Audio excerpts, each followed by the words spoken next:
Assalamu alaikum.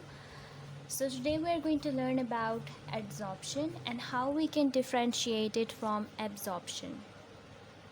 तो जब हम बात करते हैं एड्जॉर्प्शन की और एब्जॉर्प्शन की, तो ये दो डिफरेंट फिनोमिनास हैं और इनको आपस में कभी भी कंफ्यूज नहीं करना।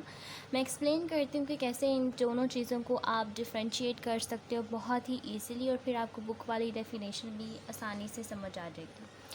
अब जब हम बात करते हैं एड्जॉर्प्शन की, तो इसका मतलब है कि a material or a particle sits on something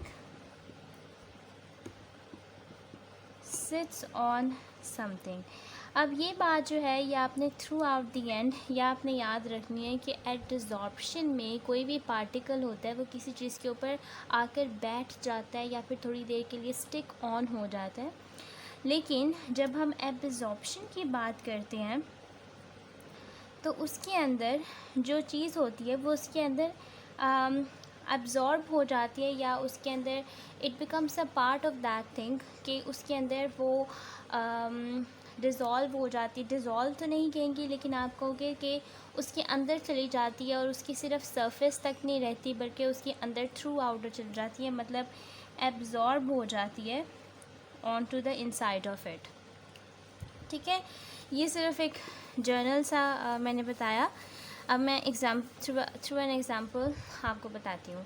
for example, अगर आपके पास एक पानी का ग्लास है और वो स्पिल हो जाता है, और अगर आप उसके ऊपर एक टिश्यू पेपर रखते हो, तो आपने ये बात नोटिस की होगी कि टिश्यू पेपर उस पानी को सारे को एब्ज़ॉर्ब कर लेता है, और जो पानी वहाँ पे स्पिल हुआ होता है या गिरा होता है वो आहिस्ता आहिस्ता कम होता जाता है। क्यों? क्योंकि वाटर पार्टिकल्स जो हैं वो टिश्यू के अंदर मूव करने लग जाते हैं। अब ये देखें कि ये एक टिश्यू है, ये मैं ड्रॉ किया, ये एक मेरे पास टिश्यू है, और इसके जो अपने पार्टिकल्स हैं, ये टिश्यू के पार्टिकल्स हैं जो कि मैंने इस तरह ड्रॉ किए हैं फिल्ड, ये इस तरह के टिश्यू के पार्टिकल्स हैं। अब जब आप इस टिश्यू को वाटर पार्टिकल के ऊपर रखते हो तो क्या होता है, कौन सा फिनोमेना होता है कि वाटर पार्टिकल जो होते हैं इसके अंदर एब्ज़ॉर्ब होने लग जाते हैं, इसका एक पार्ट बन जाते हैं। ठीक है, जिसकी वजह से वो सोक और वेट भी हो जाता है, तो वो जो वाटर पार्टिकल्स होते हैं ये इसका एक पार्ट बन जाते हैं। तो ये हमारे पास टिश्यू के पार्टिकल्स थे, और ये इसके ऊपर ये बीच बीच में जो आगे हैं अब ये हमारे पास वाटर पार्टिकल्स हैं। ये वाटर पार्टिकल्स उसकी सरफेस के अंदर चले गए हैं। ठीक है, अब अगर आप इस टिश्यू को टेयर करोगे तो क्या होगा कि बिल्कुल जहाँ मर्ज़ी से भी टेयर करोगे, फॉर एग्ज़ाम्पल ये मेरे पास टिश्यू है, तो अगर इसको ऐसे भी टेयर करोगे तो आप देखोगे जब वाटर इसने सोक किया होगा तो यहाँ दरमियान में से भी ये गीला होगा और यहाँ पे भी पानी होगा। वो इसलिए क्योंकि वाटर पार्टिकल्स उसके पार्टिकल्स के अंदर चले गए हैं, साथ कनेक्ट हो गए हैं, उन्होंने बॉन्ड्स बना लिए हैं। इस तरह ये जो है ये हमारे पास एब्जॉर्प्शन है कि वाटर ने कि टिश्यू ने जो वाटर मॉलिक्यूल्स थे उनको एब्जॉर्ब कर लिया। वहीं दूसरी तरफ अगर हम एड्जॉर्प्शन की बात करें तो अगर पानी गिरा है और उसके ऊपर हम पेपर रख देते हैं तो क्या होगा, अब पेपर के पार्टिकल्स बहुत पास होते हैं, तो पानी के पार्टिकल्स पेपर के पास आके जुड़ेंगे। फॉर एग्ज़ाम्पल ये हमारे पास पेपर के पार्टिकल्स हैं, यहाँ पे मैं थोड़े से ड्रॉ करती हूँ। अब वाटर पार्टिकल्स जो हैं वो यहाँ पे आके ज्वाइन होंगे इस तरह से, ठीक है, लेकिन इनके अंदर बहुत ही एक क्या कहते हैं वीक सा बॉन्ड बनेगा। फॉर एग्ज़ाम्पल अगर ये हमारे पास एक पेपर का पार्टिकल है तो जो नीचे वाला पार्टिकल होगा वाटर का वो इस तरह इसके साथ अटैच होगा, तो इन दोनों के दरमियान में बहुत ही एक वीक सा बॉन्ड होगा। और अगर आपने इसको थोड़ा सा हिलाया तो क्या होगा कि इनके अंदर ये जो बॉन्ड होगा ये भी टूट जाएगा, कि वाटर मॉलिक्यूल नीचे आ जाएंगे और जो पेपर के मॉलिक्यूल्स हैं वो उस पर। इन वाटर मॉलिक्यूल्स, ये जो वाटर मॉलिक्यूल्स हैं ये सिर्फ इसकी सरफेस पे रहेंगे, ये पेपर के अंदर नहीं जाएंगे। ठीक है, they will not become a part of paper. जैसे हमने एब्जॉर्प्शन में पढ़ा था कि वो वाटर मॉलिक्यूल्स जो हैं वो तो टिश्यू के अंदर चले गए और वो एक टिश्यू का पार्ट बन गए, लेकिन यहाँ पे वाटर मॉलिक्यूल्स इस चीज़ का पार्ट नहीं बनेंगे। और ये फिनोमिना जो है ये हमारे पास एडजॉर्प्शन का फिनोमिना है। तो एडजॉर्प्शन में आपने सबसे ईजीएस्ट डेफिनेशन जो मैं बता सकती हूँ वो ये है कि कोई भी चीज़ सरफेस पे रहती है हमेशा, ठीक है। एडजॉर्प्शन में हर चीज़ सरफेस पे रहेगी, सरफेस से अंदर वो चीज़ नहीं जाएगी, वो सिर्फ सरफेस तक महदूद रहेगी, उसके पार्टिकल्स सरफेस पे आके जुड़ेंगे और अगर आप उस चीज़ को थोड़ा सा भी हिलाओगे तो उसके पार्टिकल्स शैटर हो जाएंगे, नीचे गिर जाएंगे, उनका जो वीक बॉन्ड बना होगा वो नीचे गिर जाएगा, ठीक है। अब हमारे पास बुक में भी लिखा हुआ है कि जो चारकोल है वो एक बहुत अच्छा एब्जॉर्बेंट है। तो इसके अंदर क्या फिनोमिना होता है उसकी बात कर लेते हैं। चारकोल के अंदर जो इसकी सरफेस होती है वो इस तरह की होती है। अब यहाँ पे अगर आप देखोगे ना तो यहाँ पे आपने इधर बुक में उन्होंने बहुत एग्जांपल दी हुई हैं लास्ट वाले पैराग्राफ में कि जो पॉइजनस गैसेस होती हैं उनको एब्जॉर्ब करने के लिए यूज़ होता है या फिर इम्प्योरिटीज़ को एब्जॉर्ब करने के लिए यूज़ होता है। तो वो क्या फिनोमिना होता है कि जितनी भी इम्प्योरिटीज़ होती हैं या फिर गैसेस होती हैं वो यहाँ पर आके अड़ जाती हैं, ठीक है, स्टक हो जाती हैं और इस तरह चारकोल जो है ये इन चीज़ों को एब्जॉर्ब कर सकता है। अब आपने ये देखना है कि ये चारकोल की सरफेस है, ये उसके अंदर वाला पार्ट नहीं है। इसकी सरफेस के आगे ये पार्टिकल सिर्फ अटैच हुए हैं और अगर आप इस चीज़ को थोड़ा सा भी शेक करोगे ना तो ये पार्टिकल्स फिर से इनके अंदर से निकल के बाहर चले जाएंगे। तो ये याद रखना है कि एब्जॉर्प्शन में कोई चीज़ उसका पार्ट बन जाती है, फिर आप उसको डिफ्रेंशिएट नहीं कर सकते। लेकिन एडजॉर्प्शन में सिर्फ वो जो चीज़ आएगी, सॉल्वेंट आएगा, वो आपकी सरफेस पे रहेगा, सरफेस के अंदर कभी भी नहीं घुसेगा, ठीक है। अब चारकोल की सरफेस इस तरह की है, इसलिए ये बेस्ट एब्जॉर्बेंट है क्योंकि यहाँ पे ये चीज़ें अंदर आके स्टक हो जाती हैं। लेकिन अगर आप चारकोल को शेक करोगे तो पॉइजनस गैस या कोई भी चीज़ जो उसने एब्जॉर्ब की होगी वो बाहर निकल जाएगी, क्योंकि यहाँ पे एज सच कोई बॉन्ड नहीं है, सिर्फ पार्टिकल्स आके अड़े हैं। इसी तरह ये चीज़ क्लियर हो जाए तो मैं थोड़ी सी और एग्जांपल देती हूँ। अगर आपके पास फॉर एग्जांपल ये एक आपके पास डस्टर है और डस्टर में जब आप बात करते हो आप इसको चॉक से साफ़ करते हो तो चॉक पार्टिकल्स इसकी सरफेस पे आकर क्या करते हैं, रुक जाते हैं। ये होता क्या है, स्पॉन्ज होता है, डस्टर क्या होता है, स्पॉन्ज होता है। तो चॉक पार्टिकल्स इसकी सरफेस पे आके क्या करते हैं, रुक जाते हैं। अब ये चॉक पार्टिकल डस्टर के अंदर तो नहीं गए ना, अगर ये अंदर चले जाते तो ये एब्जॉर्प्शन होता क्योंकि फिर वो स्पॉन्ज का एक हिस्सा बन जाते।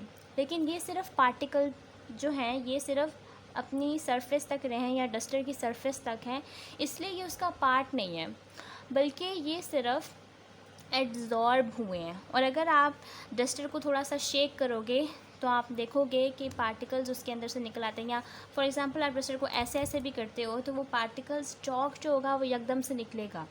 क्यों? क्योंकि चॉक और डस्टर के दरमियान में कोई बॉन्ड नहीं था, वो जो चॉक के पार्टिकल्स थे वो सिर्फ डस्टर की सरफेस पे आके बैठ गए, ठीक है। तो सिंपलेस्ट डेफिनेशन ये है कि जब कोई चीज़ दूसरी चीज़ के आके सरफेस पे बैठ जाए, कोई भी बॉन्ड फॉर्म ना करे, उसे हम एडजॉर्प्शन कहेंगे विद अ डी।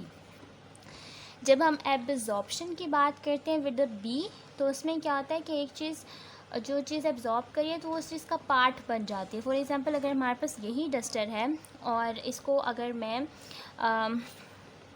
पानी इसके अंदर डालूं तो वो पानी के पार्टिकल्स जो होंगे वो इसके अंदर चले जाएंगे, ठीक है। फॉर एग्जांपल ये इसको मैं थोड़ा सा बड़ा करके बनाती हूँ। अगर मैं इसको पार्टिकल्स के अंदर वाटर के अंदर सॉक करूँगी स्पॉन्ज को तो वाटर पार्टिकल्स इसके अंदर चले जाएंगे। अब ये वाटर पार्टिकल्स इस स्पॉन्ज का एक हिस्सा हैं, ठीक है। लेकिन एब्जॉर्प्शन में ऐसा नहीं होता, चॉक पार्टिकल सिर्फ इसकी सरफेस तक रहे, वो इसके अंदर नहीं जाएंगे, ठीक है, वो सिर्फ इसकी सरफेस पे बैठेंगे। तो ये इनके अंदर डिफरेंस होता है। फॉर एग्जांपल एक और है कि अगर आपके पास एक बीकर है और बीकर के अंदर आपने इंक डाल दी। अब इंक के अंदर, इस बीकर के अंदर फॉर एग्जांपल आपने इंक डाल दी। अब क्या होगा अगर आप इसके अंदर चॉक डाल दो, ठीक है, इसमें इंक है, इस बीकर के अंदर इंक है प्लस वाटर है। तो अगर आप इसके अंदर चॉक डाल दो तो वो चॉक ब्लू कलर का हो जाएगा, ठीक है। चॉक जो अगर ये मेरे पास चॉक है और इसको मैं इसके अंदर डाल दूँ तो ये जो होगा ये ब्लू कलर का हो जाए। तो इसका मतलब क्या है कि ये ब्लू कलर का हो गया लेकिन अगर मैं चॉक को तोड़ूंगी दरमियान में से, तो दरमियान में से वो उसका कलर क्या होगा, वाइट। तो इसका मतलब ये है कि एडजॉर्प्शन हुई, जिसकी वजह से वो जो इंक है वो सिर्फ चॉक की सरफेस पे स्टिक हो गई। ठीक है, इस तरह से वो चॉक की सरफेस पे क्या हुई, स्टिक हुई, लेकिन वो चॉक के अंदर नहीं गई। ठीक है, इसी तरह अगर वाटर की एग्जांपल लें तो वाटर चॉक के अंदर चला जाएगा और चॉक का पार्ट बन जाएगा। फिर आप इसको जिस हिस्से से भी तोड़ोगे वो गीला ही होगा, क्योंकि वाटर पार्टिकल्स उसके अंदर एब्जॉर्ब हो गए हैं, वो इसका पार्ट बन गए हैं। तो इस तरह होता है, इस फिनोमिना के अंदर एब्जॉर्प्शन भी हो रही है, एडजॉर्प्शन भी हो रही है, कि इंक का सिर्फ इसकी सरफेस पे आ जाना और इसको बाहर की तरफ से सिर्फ अपेरेंटली इसको ब्लू कर देना, वो एडजॉर्प्शन है। लेकिन जब आप इसको तोड़ते हो तो अंदर से तो वो वाइट ही होता है। तो इसका मतलब ये है कि वो सिर्फ इंक पार्टिकल्स जो हैं वो सिर्फ सरफेस तक ही हैं, और जब कोई चीज़ सरफेस पे आके सिर्फ स्टिक होती है तो वो एडजॉर्प्शन होती है। लेकिन अगर कोई चीज़ आपकी सरफेस के अंदर पेनिट्रेट कर रही है तो वो उस फिनोमिना को फिर हम क्या कहते हैं, वो फिनोमिना हमारे पास क्या होता है, वो फिनोमिना हमारे पास एब्जॉर्प्शन होता है। यहाँ पे उन्होंने बुक के अंदर ये भी बताया है कि अगर आप एब्जॉर्बिंग, कोई भी आपके पास एब्जॉर्बेंट है, तो अगर आप उसको छोटा कर दोगे, उसके साइज़ को डिक्रीज़ कर दोगे, तो वो ज़्यादा एफिशिएंटली काम करेगा, क्योंकि ऑब्वियसली जब भी किसी चीज़ के एरिया को आप छोटा कर देते हो ना, तो उसका surface area to absorption increase हो जाता है। फॉर एग्ज़ाम्पल, अगर मेरे पास ये एक ब्लॉक है और मैंने इसको पानी में डाल दिया, तो इसकी 4 सरफेसेस हैं जिससे ये पानी एब्जॉर्ब करेगी। लेकिन अगर मैं इसको डिवाइड कर दूँ, ठीक है, अब मैंने क्या किया, मैंने इसको डिवाइड कर दिया, इसके 4 बन गए। अब इसके पास इसकी भी 4 सरफेसेस हैं पानी को एब्जॉर्ब करने के लिए, इस ब्लॉक की भी 4 सरफेसेस हैं पानी ब्लॉक करने के लिए, इसको भी, इसकी भी, इसकी। तो अब इन चारों की 4 सरफेसेस हैं जो कि पानी को एब्जॉर्ब करेंगी। तो अगर एब्जॉर्बेंट को आप छोटे पीसेस में कन्वर्ट कर दोगे तो इसका एरिया जो का वो इंक्रीज़ करेगा और वो ज़्यादा एफिशिएंटली अपना क्या करेगा, करेगा। और ये याद रखना है हमेशा कि जब हम बात करते हैं एडजॉर्प्शन की, तो ये फॉर्मूला रिवर्सिबल होता है। रिवर्सिबल किस तरह से होता है कि अगर आप इसको थोड़ा सा हिलाओगे ना, तो वो पार्टिकल्स जो सरफेस पे होंगे वो नीचे गिर जाएंगे और वो उनका बॉन्ड टूट जाएगा। फॉर एग्ज़ाम्पल, अगर आपके पास चारकोल है ना, उसके अंदर अगर आपने उसको इम्प्योरिटीज़ वाले पानी में डाल दिया है, तो एकदम तो वो इम्प्योरिटीज़ को एब्जॉर्ब कर लेगा, लेकिन जैसे ही आप बीकर को हिलाओगे ना, तो वो सारा पानी फिर से काला हो जाएगा, क्योंकि वो पार्टिकल्स छोड़ देगा, क्योंकि पार्टिकल्स सिर्फ उसकी सरफेस पे आके थोड़ी देर के लिए बैठे थे, कोई बॉन्ड नहीं बना था। लेकिन एब्जॉर्प्शन जो है वो इरिवर्सिबल प्रोसेस है, क्योंकि यहाँ पे क्या होता है कि एक चीज़ दूसरी चीज़ का पार्ट बन जाती है। जैसे टिश्यू वाले एग्जांपल में वाटर जो था वो टिश्यू का हिस्सा बन गया था, उसका एक पार्ट बन गया था। इसी तरह चॉक वाली एग्जांपल में कि वाटर जो था वो चॉक के अंदर चला गया और वो उसका एक पार्ट बन गया था। तो बुक के अंदर बाकी उन्होंने यूजेस बताई हुई हैं कि कहाँ कहाँ पे हम एब्जॉर्बेंट को यूज़ कर सकते हैं।